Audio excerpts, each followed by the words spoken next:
And Loud. we are about to go live. Or are we? That's always the question, isn't it? I just All wait until right, I see that. Oh, there it is. we are live. We did it. We did it. All right. Hello, Facebook, or if you're watching later, hello, YouTube. Um, Welcome back to Hudgens Talks. My name is Kate Driscoll. I'm the Public Programs Manager for the Hudgens Center for Art and Learning, and I'll let my co-host introduce himself. I am Ty Nicholson, the Director of Studio and Facilities and Good Times here at the Hudgens. And today we are lucky enough to be talking to Lyell Castonguay. Lyell, if you will just tell people a little bit about yourself. Sure. So I am the owner and operator and also the co-director of a program called Big Ink. So we teach visual art and we focus on a particular art medium called woodblock printmaking. So we travel around the country and we teach workshops, and there's usually pre-COVID there was a public element to it where the public could come in and actually watch the printing of these large-scale block prints. We've been doing this since 2012, and we do about 20 events a year. I like to kind of call us, we're both like the Johnny Appleseeds of printmaking. We kind of go around and we teach people the process, and then we're kind of like a touring band, but like on the art side. So we go to venues and we like work with different people, and like we're there for just a few days. We pack up and we go on to the next location. So for people who don't know, can you tell us a little bit about what woodblock printmaking is, what that process entails? Sure. So what you do is you start with a piece of, well, in our case, since we're working large, we typically use plywood, a really high grade plywood, like what cabinet makers would use. You draw an image onto the surface of the plywood, and then you use hand tools that are in the shapes of like a little V on the end and like a little U, and you carve away all the negative spaces in the design. So it'd be like all of the white areas in your image. You leave all the black lines raised. Those are the uncarved areas. And then you're essentially creating a complex hand-carved stamp. So you're rolling ink across the stamp after you've carved it. And then we have a big printing press, which kind of looks like a giant pasta maker. It's got two rollers, like one on the top and one on the bottom. And then there's a bed that goes through. And so you run the stamp through the etching press, and it impresses the ink into a sheet of paper. And when you pull off the paper, you have your finished woodblock print. So is that hard to get used to? Getting used to, I guess, carving away the negative? Does that take a minute for you to flip that switch? Yeah, so there's a couple things about it. You have to not only think about carving away the negative and leaving all the positive material. So typically, like when you're drawing and painting, it's additive, right? Like you're adding to the surface. But since this is subtractive, you have to kind of think opposite. The other thing is too is when you print it, it flips the image. So you're actually producing it one way, and then when it goes onto the paper, it's mirrored. So there's that as well. There's a bit of a learning curve involved with that. But normally after one or two projects, artists will have a firm handle on it and they'll be able to fully grasp that concept. Yeah, I guess words could get pretty tricky there the first couple times you do it. Like, oh, it's all perfect. Everything's laid out. I'm like, well, great. Now everything's backwards. Yeah, oftentimes, so we send out materials to artists who participate in our program, and there'll be in big bold, it'll say like carve text backwards. And a lot of times when we're doing the printing, if people do have text in it, they after we've printed it, they like rush right over and like they're looking at all the text to make sure that everything was the right way. So it can be tricky. Yeah, I only have limited experience doing any woodblock carving, but yeah, I agree, Kate. It's really hard to start thinking in the subtractive process when you're doing something that's normally additive. Like making sure that your drawn lines are the ones you're avoiding. Yeah. And did that take you? Is it often difficult for people to understand while you're traveling to these other locations, or they have a pretty good handle on stuff like that? So the way that our operation works is really anybody can make a woodblock print. You don't need to have a lot of experience. Actually, really no experience is necessary. We've designed an online masterclass which walks people through the process. And we've worked with artists who have a lot of experience. We've worked with artists who have no experience. Sometimes people like to jump in the deep end and they make like a 24 by 36-inch woodblock and they've never even carved the plate before. So it is a very comprehensive program. And what we do is, the Hudgens is a good example. So we put out a call for entry. So artists who wish to participate fill out an application, which is basic information, but it's an image of what they intend to carve as well. So they upload like a drawing, photograph. It can even be a previous piece of art that they've made.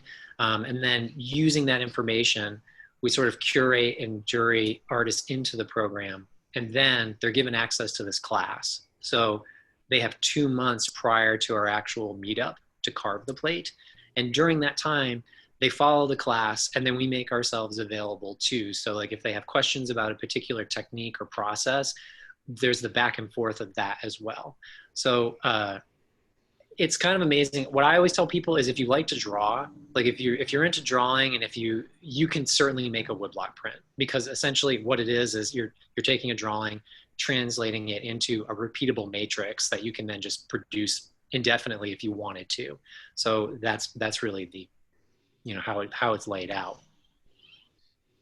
So how did Big Ink come to be? What's your origin story? So in 2012, I was teaching at a printmaking studio in Western Massachusetts, and I was doing a large format printing class. So the students were doing plates that were 2 by 4 feet. And it was a 5-week class. And it was like Tuesday evenings for a few hours. And what I discovered was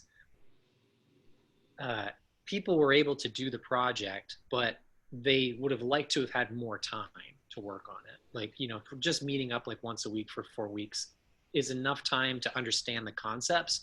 But in order to dig in and like actually start to develop a vocabulary around the medium in terms of like different marks and textures that you like to make, you kind of need more time to like kind of understand that and the thought process that goes behind it. So when I was doing that, I was also interested in community art projects. So I was going out on the street and I was taking my own large scale blocks because it stems from my own personal practice as well. I make relief prints and they're often large scale. And I didn't have a press at the time that was big enough to print them. So I was just going out onto the street with a few of my friends, and we were just setting up folding tables. And when people would walk by, we had wooden spoons. And we would say, hey, you want to help us hand rub this print? You know, we would ink up the block and lay the paper on, and then we would just have spoons there. We were kind of like Tom Sawyering people into, we're like, isn't this fun? Don't you want to do this? To actually kind of speed the process up a little bit. So from that, people started to ask us like really specific questions, like what kind of paper do you use, and what is the ink, and how much do I apply? So we began to realize that there was a bit of a niche in terms of teaching people this very specific process, because when you carve a woodblock that's like this big, it's so much different than when you're carving and printing a block that's like, you know, 3 by 5 feet. There's a lot of minutia that goes into the process. It started off really small. We started to go to print shops that had a press on site, bigger presses that could produce the work, because doing it by hand was incredibly tiring. So we went from that, and we kind of hit the ceiling relatively quickly because there's not a lot of community printmaking studios that have access to like a 4 by 8 foot etching press. It's just not something that you see every day. So then in 2016, we thought, well, we'll do a Kickstarter campaign, and we'll try to raise the funds to build a press and get a means of transport to bring it to places where there might not be like a large scale press in the immediate area that's like publicly accessible. So we raised over $14,000, and that was enough money to have the press built and to basically get a van and to retrofit it out so that we could get everything in there and travel on the road. And since then, we've kind of just been doing it ever since. We have 2 different ways that our programming goes. So we have a call for entry program, which is like what we're doing with you guys in October. And then we have a visiting printer program. So that's essentially like a printer for hire. We'll go to universities, we'll go to art guilds, and they will get all of the artists together and the process is very similar, but they're recruiting the artists and kind of matriculating them into the process where we're doing it with the Hudgens. We're actually fielding the proposals ourselves. And so, yeah, it's been a slow growth, but every year we see a little bit more and more. So it's really encouraging.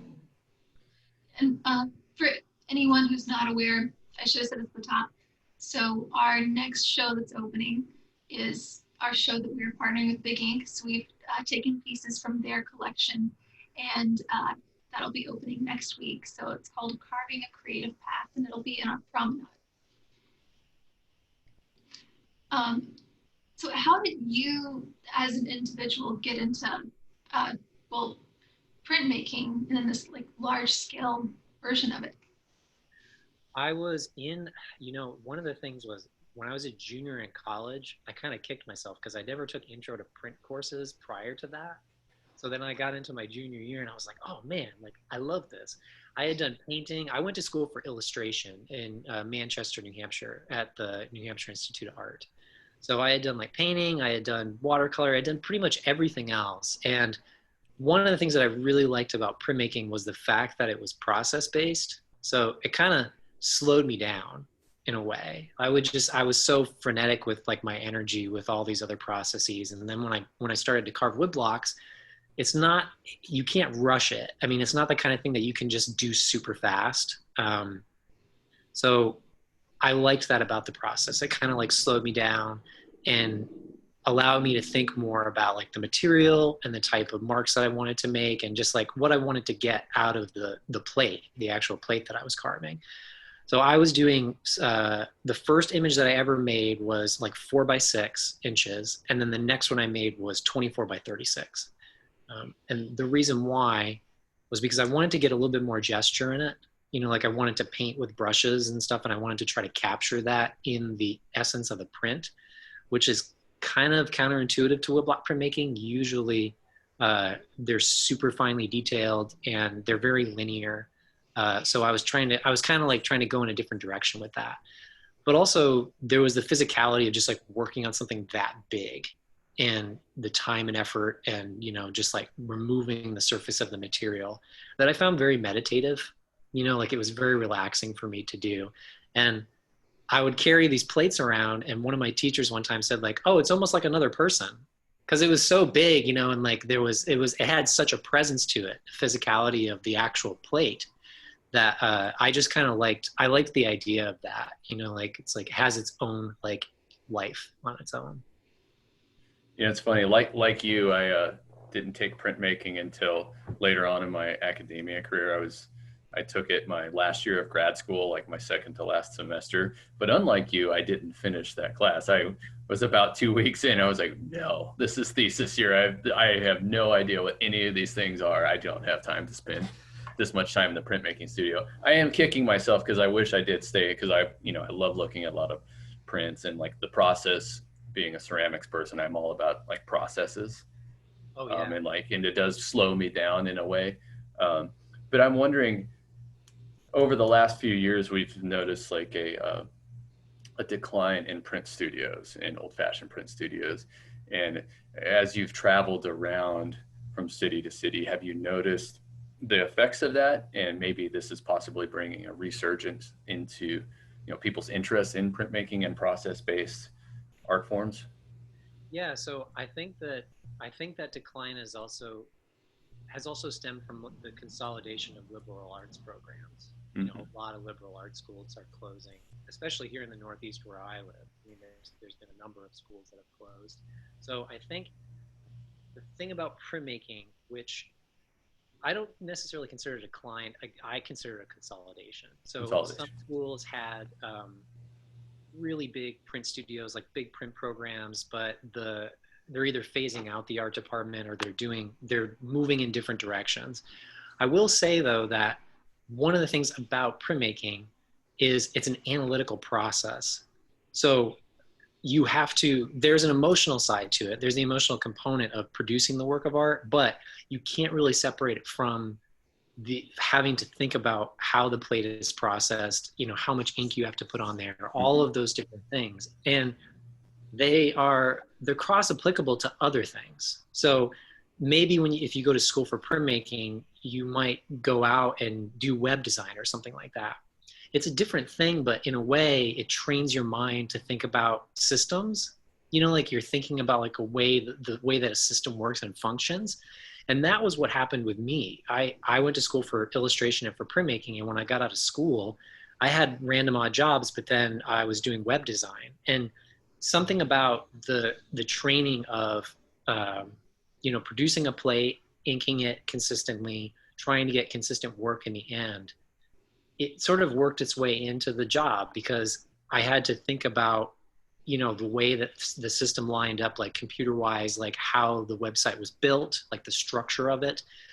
So I think that the programs that are closing, it is unfortunate, but I've seen both. I've seen some that are on the decline, and I've seen other schools where it's on the uptick.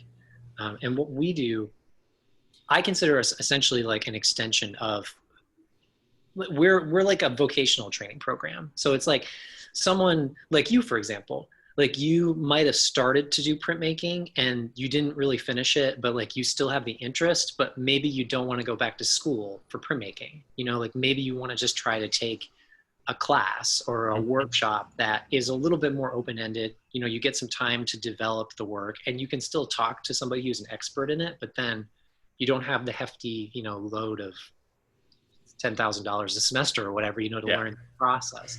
So we kind of fit in the middle there. But yeah, I know it is unfortunate to see those places, some places that are consolidating, but I've seen others. Actually, the studio that I used to work at in Western Mass is like thriving. I mean, her membership is increasing more and more because it has a community aspect to it as well. You can't really sit in a solitary studio and produce prints. Like you have to have the equipment, and there's always other people around you most often. So I think people, they want that. They either crave it or they want to be by themselves. But I think more often than not, people want to have that instance of like being in a space with other people who are interested in a particular art medium and like just having that dialogue.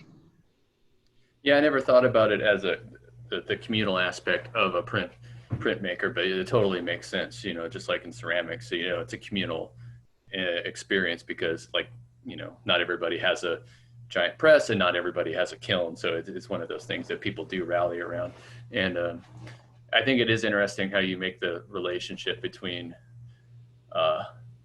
these kind of linear ways of thinking and how you can put that into other types of jobs that you wouldn't normally associate with being a printmaker. That's one of the great benefits of being in a liberal arts school or getting an arts degree is because we really hone in on those critical and creative thinking skill sets. And I think that's the most important part about going to or pursuing that type of education is, really sharpening those skills. So you can, you don't have to be a ceramicist or you don't have to be a printmaker, but, the skill sets you've learned and there's like, what can you do to make a career for yourself outside of the arts if you want? Yeah, exactly. And you learn, like with printmaking, you learn how to approach things in multiple directions. So one of the things that I love about this process, and I love about printmaking in general, is, you can be very experienced in it, right? You can know what you're doing and you could have a complete handle on it. But even me, I've worked with hundreds of artists, I've produced thousands of prints, and there are still times where like, I'll be running something through and it's not working. So I think a teacher once described to me, he said, it's almost like pedaling the bicycle at a certain point. He's like, if you get to the point where you're like just pedaling the bicycle, like you're just doing the same thing all the time, and you're getting the same result constantly, and you know exactly what you're going to get. There's like no passion to that. So with this, it's kind of like when you do make an oops, it's like, oh, I don't entirely have, I don't have it all figured out. Like I'm still like learning new things. And when you work with a lot of other artists as part of this program, they also discover things independently, like for example, like using dental tools to carve with. Like I had this guy who made like a whole plate with like dental hooks and tools and stuff. And I was like, how did you do these weird patterns and designs? And he was like, oh, I was at the local hardware store and I found like these tools and I just started like experimenting with them. So that is great. I mean, because as being a part of that, like I don't have it all figured out. I love that actually, that I don't have it. I don't pretend to have it all figured out. So you're always experiencing new things. Maybe this is a question that's hard to answer. It's too big of a question, but you were talking about how you've seen printmaking really thrive in some areas and not what in other areas. What do you think the difference is? Is it that those communities have a instilled appreciation for printmaking? Is it like, do you think it's a regional thing? Oh yeah, that is a big one. I know, but it makes me really good as the person asking the question. I would say, so from a college perspective, like higher education perspective, it's usually based on whatever the direction the people that are running that program want to go. So if it's a program that's more based in fine arts and like hands-on things like ceramics and printmaking and things like that, they're doing more to promote that. But I've been in other places where the printmaking teachers are like just about to retire. You know, maybe they're like a year out from retirement and everybody that's coming in is like all digital. Like they just work on the computer. They don't do hand skills. So they see all that space, you know, because you have to have all the equipment. It's like a big space, right? So they see that as real estate that they can use to kind of like move in and, you know, do more digital art stuff. And so that's like the institutional side of it. I mean, it really a lot of it depends on just a few people in the department. You know, there might be like one or two people that are like really into printmaking. They love it and they want to see it thrive. So that's where it goes. I think from a community standpoint, one of the things is, you know, population density is huge, right? You know, so like if it's, you know, oftentimes if it's in a city, even if it's a small group of people that are interested in it, there's going to be enough to support a studio. But one of the things that we're trying to do is make it approachable for anybody. So when they walk into a space, like when we're doing an event, it's designed in such a way so that we have like little tiny presses, you know, that we can crank like a little woodblock through and like ink up and people can take it home. To reduce the intimidation factor is a big thing. So they get excited about it and they want to learn more about it because printmaking, it's complex. There's a lot that goes into it and it can be easy to just start it and then be like, I can't, you know, it's too much. I can't handle it. But there is no direct, I don't have is that your cat? What I'm is? sorry. She ignores me 24/7 until we do this. I thought it was my cat. That's the thing. I was like, for a second there, Kate, I was like, what is Otto doing at your house? We both have ginger tabbies. No, this cat ignores me. She does not like me until I do a Hudgens talk, and then all of a sudden she is like, "Oh, are you working? That's cool. Don't worry about it." But she'll go back to hating me the minute I stop. But the only other thing I'll say about that is I have a friend who just opened a studio in Brattleboro, Vermont. He opened it right before all this stuff started happening, like 2 weeks prior to like when COVID hit. So a lot of it has to do with individual drive. Like he's still there and like he's still pushing for classes and like I think a lot of it has to come down to as the same with the higher education institutions is like you have a few people that run the space and they're just really committed and they want to see it through through thick and thin. I don't have a good answer though as to like why it works in some areas versus others. Mm-hmm. Well, what you said about population density makes sense. So I'm wondering if like, you know, maybe you could see more of it in the Northeast because there are more places that are population dense as opposed to, you know, the Southwest or something. Well, yeah, and so like Boston is a good example. Like they have numerous art colleges and they all have strong printmaking programs. Mm-hmm. So the people that go to those universities, they then leave, they start a print studio on their own, which then, you know, it just kind of like, it's like it just expands out from there. So if there's one program, you know, that's like producing artists that are really like good printmakers, they might stay in that general area and start their own shop, and then it just kind of balloons out. Mm-hmm. Yeah, that makes sense. Then they would stay in the area because the area is known for churning out, and there is more of an appreciation for the medium. Yeah, exactly.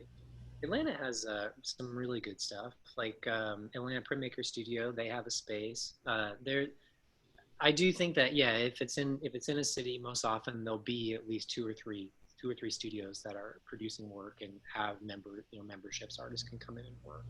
Well, with population density generally comes with like an art scene of some sort, and Atlanta is kind of the art scene for the Southeast, and so yeah, that does make sense, as opposed to like, I don't know, Blythe, California, that's out in the middle of nowhere. It's like, there's what's art, but it just makes, when I think about printmaking, I can't help but think about ceramics and more craft-based mediums, because they are the first ones to go when restructuring happens, because I don't know what your degree is. Mine's an MFA in studio arts. It's not, even though I did nothing but push around clay for 7 years, but to be more marketable, they call it studio arts instead of having an emphasis in something, which in some ways I do appreciate, but then in other ways it's kind of weird to think about. I don't know if that was a question or more just me saying things. Well, we sort of fill the gap in a lot of areas. So we're working with a place in, what is it called? It's called the Tow River Arts. It's in Spruce Pine, North Carolina. Mm-hmm. So, oh yeah. Yeah. So there is no printmaking program around there. I mean, it's pretty rural. And it was like, they have a few people that work at the Arts Council that really like printmaking. So there's one individual there. And she's kind of organizing all the participants. So she got everybody together to do it. They're doing like carving nights, where they're all going to, I think in small groups because of COVID, they're going to meet up in like small groups, and she's going to kind of show them. They're going to watch our master classes and kind of go through the process. So in a way, we're kind of like, we're standing in for the college component of it. Like it is structured like a class. Like it's kind of structured like a college course in that way. And in an area like that where it's very rural and they're not going to have that opportunity otherwise to do it. This gives them the opportunity to try, and on a big scale. So we can bring the press to them, and the people can just, meet up right in that town. So, Blythe, California, for example, if there's one person there that's interested in it and they want to get a group of artists together, there's no one. Sorry. There's always a possibility. Yeah, there might be, but it's my hometown, so I can just blanket statement say that there's no one there. They take a lot of abuse. Yeah. No, that's really great. And you may have answered it earlier or said something about this, but do you, your organization, do you guys work with, smaller schools, like away from academia, like K through 12 type of settings, or inner city schools? We work basically 8th grade and up. Great. And the format that we do with them is, so the kids, 8th graders, they can't carve a big plate, right? So what we do is we have them do sections of a larger image. So they'll each get like a piece of the image, and then we put it all together and then run it through the press as one big design. It's usually like anywhere from like 3 by 5 to like 3 by 6 feet. I've had a few people go up to 4 by 8 feet, but that's like pretty big for like 10th graders to do. Carve that many plates, but that's the typical format that we do with grade school kids. So if someone wanted to get into this at home, and it's, in the midst of COVID-19, what would you suggest they do? Like, to go out and buy some plywood and do a design and watch some tutorials, or what steps do you tell them to take? Well, I would say that easiest way to get into it, if you want to just try it, is get a piece of, it's called MDF, medium density fiberboard. They sell it at any of the local hardware places. And then the tools that we recommend are called power grip carving tools. And they sell those on Amazon. You have those two things and drawing materials. You could at least carve the plate. Mm-hmm. That the printing takes a little bit more, like you have to have the ink to apply. But I would say start with those two things, like get a carving substrate. And I recommend MDF because it's kind of like peeling an apple. like the way that it peels. It's very easy to carve. And that's one of the substrates we recommend to artists that participate in our program. Same thing with the tools, but not for small kids, not under 8th grade, because the tools are like razor sharp. So you have to be careful with that. But get those two things and then do a, draw a design onto the surface of the MDF and then just start to carve it. Or don't even bother with a drawing. You can just start to carve and like experiment and play and just see how you like the process and respond to the material. Once you get to the next step, which is the printing step, you can use, there's many different types of printmaking inks out there. There's like water-based, there's oil-based ink. But I think at that point, if you get to that section, then you can go on YouTube and start to look at different tutorials in terms of like how to print. If you like it, then I would recommend that you come to us at a certain point, because we do have, I always recommend to people that they should at least try it, like even on just like a small scale, like do a little thing. And if they're intrigued by it, like the process, then look us up, because we do have the online masterclass that we offer for our call for entry program.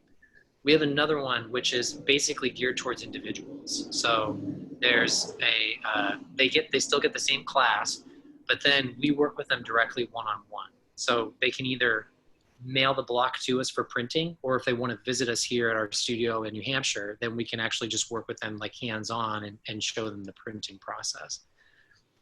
So yeah, that's really, or if they just apply to one of our calls for entry. I mean, we've had many artists who don't have any relief printmaking experience. They've never carved a woodblock print, but we've designed it in such a way that you can go through the entire process. And typically 24 by 36, like 2 by 3 feet, like people that's totally attainable within 2 months. Like someone can definitely do that. It looks like we have some Facebook love for you. It's Kate King says, I'm so excited for the upcoming exhibition. I took printmaking in college and have mad respect for printers or printmakers. Registration lines are no joke. I should do that. So the prints that are going to be featured in that show are from past participants. So the way that we do things is we meet up for the day. Everyone comes with their blocks that are carved. We do the printing, and each person gets 3 prints from their block. So we 2 of them go with the artist, and they keep the block. And then the 3rd one goes into our collection. So we bring the print back to our studio here in New Hampshire. We do a high-res scan of it. We got this like giant scanner that's really cool, like feeds it through. So we do a scan of it. We put it up on our website in an online shop. So if people go to bigink.org, they can see all the work that we've produced at past events, and it's for sale if people are looking for a big piece of artwork for their wall. And then the work goes to different places. So Hudgens is one. We're doing a show at Spokane Arts out in Spokane, Washington this fall. And we're doing a show in Spruce Pine, North Carolina as well at the Toe River Arts. So it's cool. It's like a traveling show of all these different people from different places, but cohesively, it's very cohesive because they're all black and white, large scale, and everything kind of just like clicks together.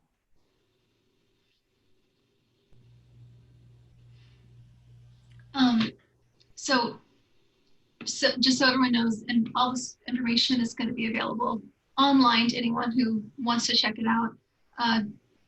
Your event days with us, the Hudgens, will be October 31st and November 1st. Is that right?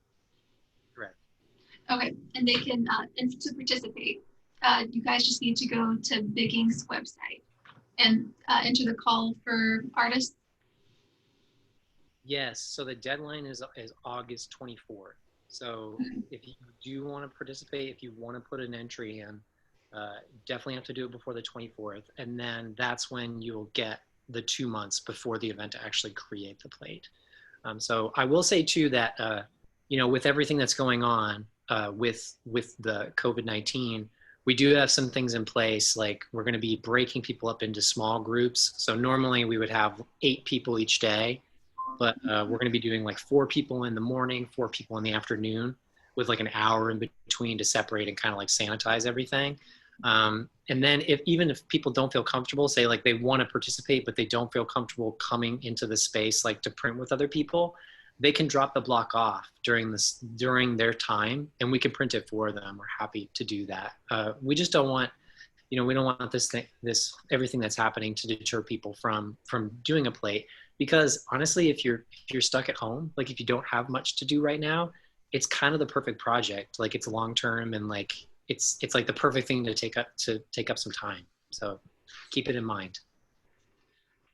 Oh, one thing you had mentioned, you had said, if you want to draw the design on your plate, you can, or if you just want to just go for it, you can do that. Is that something that is like a difference in approach between different printmakers? Is one favored over the other for different outcomes, or is it just simply a different way of liking to do the process? It's personal preference. So some artists will do a complete drawing, and then they'll transfer it to the wood block, and before they carve it. And then I know other artists who they do very simple like charcoal lines to get a sense of what they want, and they'll carve very minimally, and then they'll ink it up with black so that they can just see, as they're carving, they see the black surface and then the under carving of what they're producing. So it really comes down to personal preference. I was trained as an illustrator, so in illustration, it was, you do different iterations of a design. So by the time I'm ready to carve, I usually have a completed design, or it'll be about 90% done.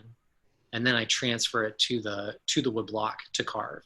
But it really depends on how you were trained and what your personal preference is. Do you have any favorite places you guys have been on your traveling? So we actually, there's been some cool places. We always get asked that question. And I would say that we're going to Lynchburg in October as well, Lynchburg, Virginia. Lynchburg was cool. It had this grittiness to it that I really liked. And it had all these interesting the Art Deco buildings with the copper all around town. That was really nice. Nashville was cool. We've been to Hatch Show Print, which is we're going to be back there next year actually too. It's the oldest letterpress shop in the country. It's been around since the 1800s. So we did an event in their space. Every place we go has its own little quirks and charms. But I would love to say that we get to explore a lot while we're there, but oftentimes it's we're there for 3 days and we set everything up and pack everything up at the end, and then we're kind of all right, we're off to the next thing, because we try to design in such a way where with a music band, it's we put everything kind of consolidated into a small period of time, so that we're just kind of bouncing from place to place. But those are a couple favorites that I really enjoy going to. And you guys are, you get in, you have your show, and you get out. Yeah. Do you get a print show groupies too? I guess if it is a band, and roadies. So we've print had roadies. we get groupies in terms of participants. Hey. So we have one guy who's done it 6 times. He's done. Oh, 6 cool. times. Yeah. I think it's we've had people that have done it 4, 5, 6 times, and in different places. Because the cool thing about it is people kind of build it into a vacation. So if we go to Nashville, or if we go to San Francisco, or if we go to these different places, they're oh, I'll be at this thing for 1 day, and I'll produce art and meet all these other people, but then they'll tie in 2 or 3 other days and they'll go do other things in the city. So that's why a lot of the times we tend to focus in more urban areas, because they'll build it into another thing that they're doing. Well, there's a really cool railway museum by us, so if anyone's watching and you want to make a trip out of it, there actually is a really cool railroad museum right down the road from us, which if you have time, you could check out. David King on Facebook wanted to know how long you've been doing this for. Well, I actually started carving relief prints in 2008, and then I graduated in 2010 with my bachelor's in illustration, and then we started the business in 2012. So that's it. I mean, I've been an artist since I was 8 years old. My older brother was really into comic books, superheroes and things like that, and he would draw all the time. He was really amazingly good at drawing. But as he got older, he kind of like hit the wall of, what are you going to do with your life? You know, you can't be an artist. So he went and got like a regular job. I went past the wall. I just blew through the wall and kept going. But he was my original inspiration. So I've been doing it since I was a kid. And what I like about this process is it feeds into my own personal work too. So it's like I'm helping people produce things that like I would normally be doing on my own. And I've learned a lot of really cool things just from like gleaning off of other people, like what they've done in their experimentation. Like there was this woman one time that just took like a meat tenderizer and just pounded the heck like out of the block to create these like cool textures and stuff like that, you know, like you would never think about it unless someone else is like, oh, I just beat the heck out of it and it made like this cool thing. So yeah, it's been a while. I've been doing it a while. Have you been able to utilize outside of printmaking your illustrator training since leaving school? And I know you mentioned web design earlier. And Yeah, I did web design. So right out of school, I did web design for 5 years, which was hugely helpful for me. Like when we do talks at schools, I'm like, when you get out of school, like don't be downtrodden if you have to take like another career doing something else. I said, if anything, try to align it like in some way with your other interests. So for me, I kind of fell into this job. I was working at a small business that sold felting supplies, you know, to do like felted like animals and clothing and things like that. And they needed someone to do their website, to build a website and build like a store so she could sell online. That was so impactful for me because it gave me some skills that I could then translate into our own business. So like our website, like I built the website, you know, like I was going to ask you that. It's a great website. yeah. So I didn't have to farm that out, right? Like I built the website. You know, having the design art background, a lot of the things that we've done, we worked with a marketing team to do like our logo and like our peripherals, advertising, things like that. But having the eye of going to school for a fine art degree was hugely helpful as I went forward because I think as artists, like we're never afraid to like roll up our sleeves and just do it. You know what I mean? Like we're like, I'm just going to do it. You know, like I need to make a website. Like I'm just going to do it. Like I can't, either if you can't afford it or whatever, you're not afraid to just like dive in and go about it. So that's where, yeah, I mean, that's, having that was good. Having that cross training was really helpful for me. And we have another question from Facebook. David King wanted to know if you had any career advice for aspiring artists who want to go full time. Ease into it. That's what I would say. So when I was doing web design full time, I was working for a company. So I was honest with. I had the benefit of it being a small company and they were all creative. So I was just honest with them. I said, you know, my goal is in 2 or 3 years, I would like to be working, you know, I work 40 hours a week now. I'd really like to be working like 30 hours a week, you know, and then down to 25. But if things don't work out, like if I'm not making money on my art or if people aren't signing up for workshops or, you know, I would like to have the opportunity to have that flexibility. And she was very supportive in that way. You know, she was like, I understand this is the way you want to go. And that's what I would recommend. I think people who just kind of like, if you're tired of your job or if you're tired of whatever that you're doing, and you want to just jump into doing art, I think it's going to be really difficult because then it's just like sink or swim, you know, like, and you don't have the financial backing of having like a, you know, a paycheck that comes in all the time. So we started in 2012 to kind of give you perspective. We started in 2012, but in 2017 was when we actually started doing it full time.